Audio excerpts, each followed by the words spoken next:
startfältet nu.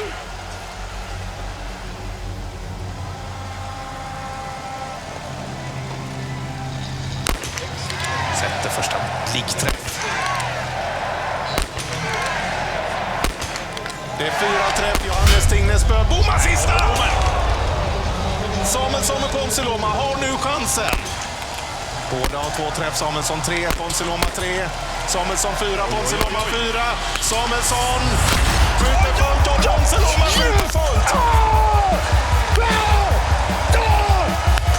Och vi kommer 2 svenskar ut på slutvarvet i en kamp om VM-guldet. Johannes Tingnesbø är 6,8 sekunder efter. Vilken mental styrka av de här svenskarna. Ska han kunna vända på det här Bö på den här slutrundan? That was awesome. This week, the Swedish television channels SVT finally released their Swedish biathlon documentary where they were following the team around last season in the lead up to World Championships in Oberhof, and they finally released it with English subtitles. So I had to go through and watch the whole thing, and in this video I'm going to give my reaction to the whole documentary and the whole story. Now if you don't want me to spoil anything, check the link in the description down below and I'll leave a link to the entire 5-part docuseries. I think it's 5 episodes, an hour each, and they're all in English subtitles. So first off, all I can say is that I freaking loved this documentary. I mean, it's about biathlon, like, what can I say? I kind of knew going into it I was gonna think it's awesome, but I think they did an incredible job of capturing all the emotion that comes along with the sport. From the highs of winning world championships, no spoilers, but to the low of, you know, having defeat and trying to figure things out, or having a bad training day. They even start with the team in the summer and it's like pouring rain and they're just out there grinding and looking forward to world championships. I thought they did an awesome job of covering the entire spectrum of the sport. I even sent this documentary to some of my friends and family who have nothing to do with biathlon, just to give them an insight as to like why I love this sport so much and why I've committed so much of my life to this sport and so much of this YouTube channel to the sport. So hit subscribe if you haven't done so already. But first and foremost, I thought they just did an absolutely incredible job capturing all the emotion, and not just from, you know, the superstars. Like, it wasn't just Sebastian Samuelsson, Hanna Öberg, Elvira Öberg, Martin Ponsiluoma. They actually opened the whole thing with Stina Nilsson and Johannes Skotheim. So it's kind of interesting how they captured the whole range of the Swedish biathlon program. I thought it was kind of an interesting choice that they opened with Stina, because I mean, if you said, think of a Swedish biathlete, she wouldn't even be the top female that immediately comes to mind. Probably Elvira Öberg. There's so many big stars on the team. So it's really interesting that they opened with Stina and then went right to Johanna, and they talked about their relationship there. And you know, how they're kind of on that top IBU Cup level, trying to make it to the World Cup level. I thought it was just an interesting strategy to go straight to there, but I thought it did a really good job of just introducing the fact that this is a competitive sport and people are trying to make the team. Den här helgen är jag ansvarig för vallning för Lima skidskytteklubb, och sen är jag ju här som pappa till Stina också då.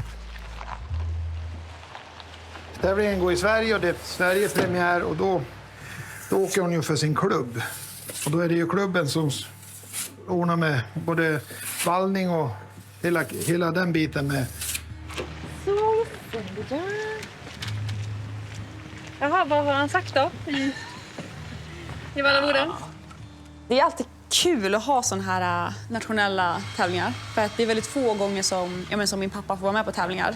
Så att jag vet ju att min pappa lever upp jättemycket när han får vara med av alla mina skidor.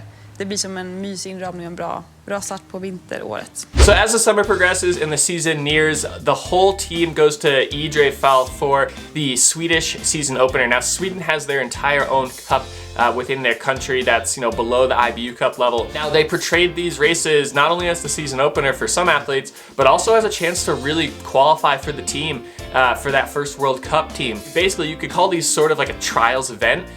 There's a lot on the line for some athletes, but I thought it was really cool how the athletes sort of broke off and went back to their home clubs, and they worked with their home clubs. And in Stina Nilsson's case and in Johanna Skotheim's case, they worked with their own parents. Like, Stina's parents waxed her skis and Johanna's parents zeroed them during the race. I thought it was really cool to be like, hey, like, you know, yeah, you have these coaches that you work with all summer, but when it comes down to it, it's not the coach that's gonna make or break your result. It's your own performance. And you know, this is the reason why we love biathlon. No spoilers, but there was an unexpected victor in these openers, and it was someone who they didn't highlight, they didn't even talk about at all, but out of nowhere, we had an unexpected winner to the season opener, and then cut to the next scene, and this is super cool all-access view of the just the heads of state, the people who are making the decisions about the team.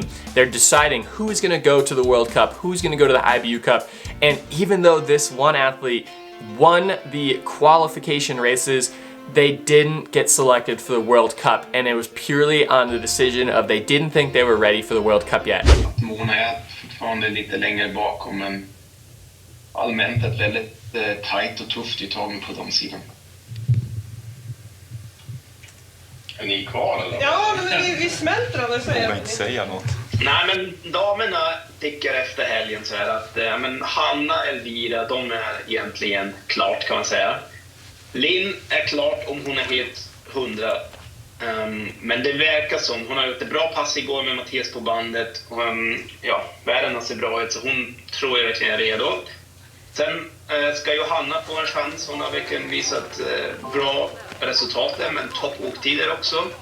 Anna Magnusson är näst för mig på grund av resultaten också där. Och som sjätte tjej, Stina. And I thought this was a fascinating look behind closed doors, because you know, we always wonder what goes into these decisions, and I've never actually been a part of these decisions myself, even for the US team, but I've had athletes who have been on that bubble and have been wondering if they're gonna make the cut or not.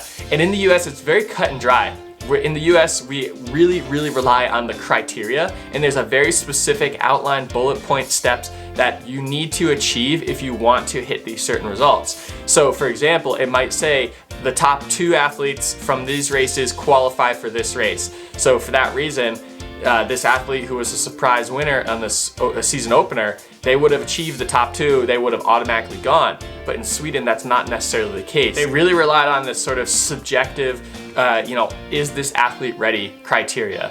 Now, this athlete went on to have an amazing season. They did end up getting World Cup start spots, but it's just really interesting how if this person, and if this happened in the US and this person won this season opener qualifier race and then didn't get selected, man, there would have been hell to pay. But in the Swedish system, it just, you know, it was accepted that this person's not ready. Hey, really quick before we go any further with the SVT documentary, if you want to get your own Biathlon U merch just in time for the holidays, check the link in the description down below. And now it's not all merch that just says, you know, Biathlon U. There's some Biathlon specific merch down there. Get it for yourself, get it for your friends. If you see something or a design that you want, in like a hoodie, for example, let me know. I can get it on there in 2 minutes flat and you got the product that you want. So just in time for the holidays, it's the perfect thing to throw under the tree for that biathlete in your life. Check the link in the description down below, biathlonu.com, for some Biathlon merch, exclusive YouTube channel Biathlon merch. Som inte fick ända, den försvinner den svenska medaljchansen. Han har jättebekymmer där. Det blir 2 straffrundor minst för Sverige. Det kan bli ännu mer. Och Samuelsson drar på sig 3 straffrundor. Det där var från Sverige. Ja, det är katastrof. 3 runder på Sebbe. Han bommar alltid jättehögt. Jag fattar inte. Upp typ 5-er, 6er. Där försvann alla medaljchanser för Sverige. Han kommer åka straffrunda över 1 minut.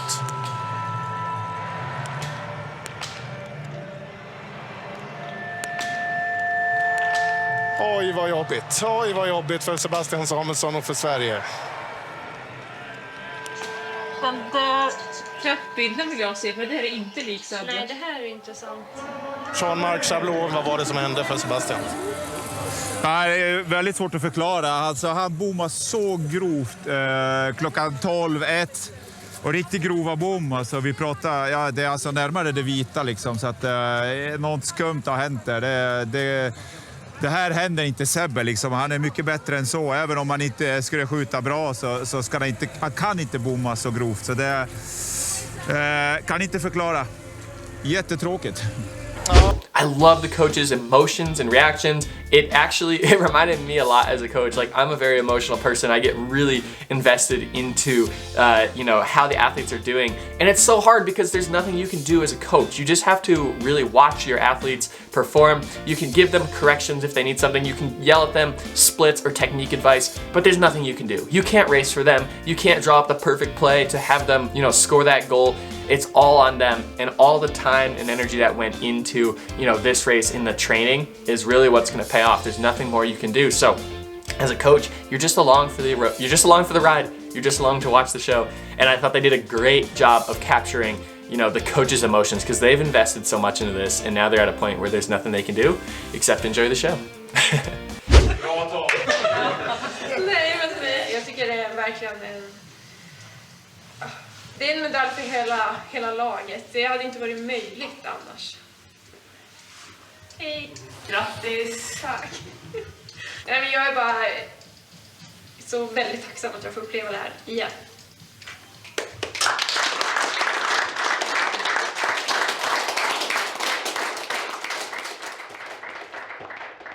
Hanna står och håller sitt tal efter VM-guldet.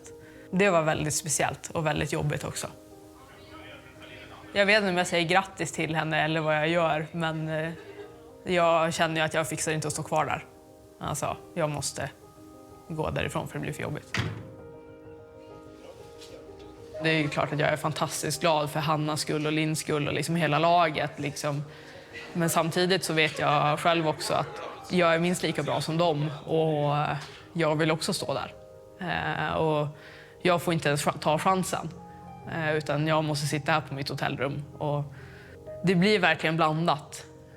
Trots att man inte vill det så är det svårt att det liksom bara ska kännas bra. The final thing that I really liked about this documentary was it really captured the raw emotion from the athletes as well. I mean, obviously there's going to be emotions that come with doing this sport. Elvira Oiberg is fighting for the overall championship, and then she ends up getting sick, and it becomes really hard for her to kind of just watch the others have such success. I mean, the Swedish women last year had the most successful season in their history, and she just had to sit by and watch and know that she's better than them. She can do better, and she could be experiencing all the success, but she has to sit in her room with a mask on. And so it was really emotionally, really troubling for her. And it all comes to a T when Hannah ends up actually winning a medal, and Elvira just can't even find it in herself to participate in the celebration for her own sister's medal, championship medal, because she's so just overwhelmed with emotion because she knows that that could have been her. I think it's really interesting, how they play on that dynamic, and we think of the Oiberg sisters as being really close, and I believe that they are. I mean, they showed them during the summer and through the majority of the season. They're really close and they push each other and they have a really great dynamic and relationship. But at least for me as a Biathlon fan, it was really cool to see that there's emotion that goes into this, and when it conflicts with family, it can be really hard. But hey, overall, just an absolutely amazing documentary about biathlon. Check the link in the description down below if you want to watch it, and hit subscribe because there's more biathlon coming out as we get closer to the season. Until next time, we'll see you. Jag hade verkligen publiken mot mig under den här matchen också.